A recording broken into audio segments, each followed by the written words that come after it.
Welcome back. I'm here with John Nader, our MP from Perth-Wellington, and our final segment here is 2022. John, again, thanks for joining me from your office in Ottawa via Zoom. Yeah, no, great to be here. Always enjoy our conversations. So let's talk about some priorities for this coming year and how it connects to Perth-Wellington.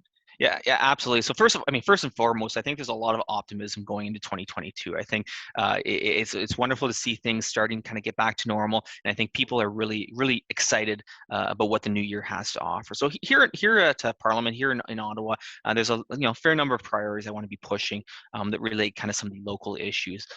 Rural broadband. I think I raise this every year when we have our conversations, Peter, about rural broadband. There's still so many people in our community who just don't have access to high-speed internet in our rural communities. So whether it's work, whether it's school, whether it's social outings, it's so much is online. So fighting for that access in our communities to make sure people have the opportunity to participate in all aspects of community life.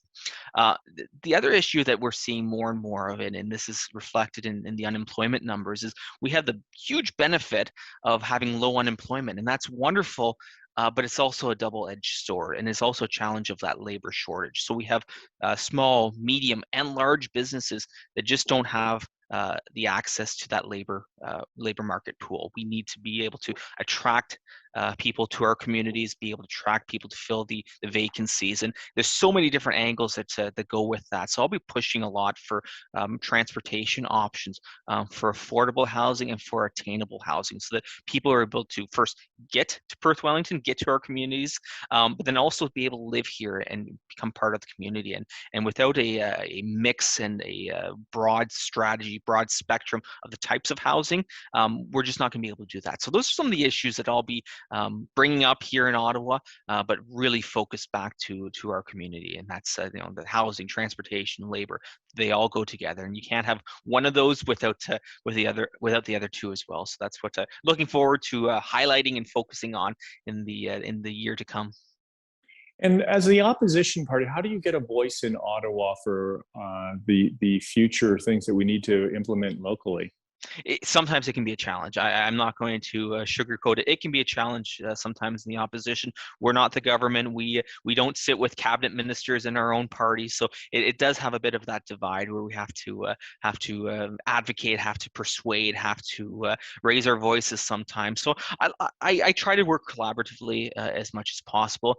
I've always had a good relationship with members opposite, with different political parties, both in the government, but in the other opposition parties as well, from my time on different committees, getting to know people. So it's sometimes as easy as running across the hall and having a quiet word with a minister about what's a priority, what's the issue.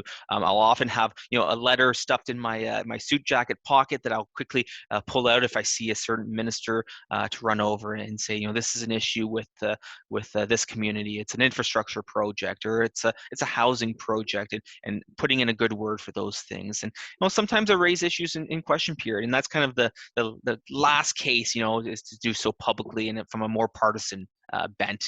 When you're banging on the desk, when you're raising your voice, it's something I try to use as the last case, worst case scenario, to do so publicly in partisan fashion. But that's kind of the last resort to really make things loud and raise the profile from that perspective. And John, thank you, by the way, for representing Perth-Wellington so strong. It's such a diversified sector with tourism, agriculture, manufacturing, services, the list goes on. And for you to have a voice for us in Perth-Wellington, I sincerely appreciate your leadership, and thanks very much for joining me today. Best wishes for a Merry Christmas and a Happy New Year. Thank you, Peter. And those are very kind words, and I appreciate that. And to you and Beverly and your family, and to all of your watchers, all of your viewers, Merry Christmas, Happy Holidays, and all the very best for a healthy and happy 2022. I'm your host, Peter Maranger. Thanks for watching this special segment via Zoom with our MP, John Nader. Best wishes for a very Merry Christmas, and make it a great day.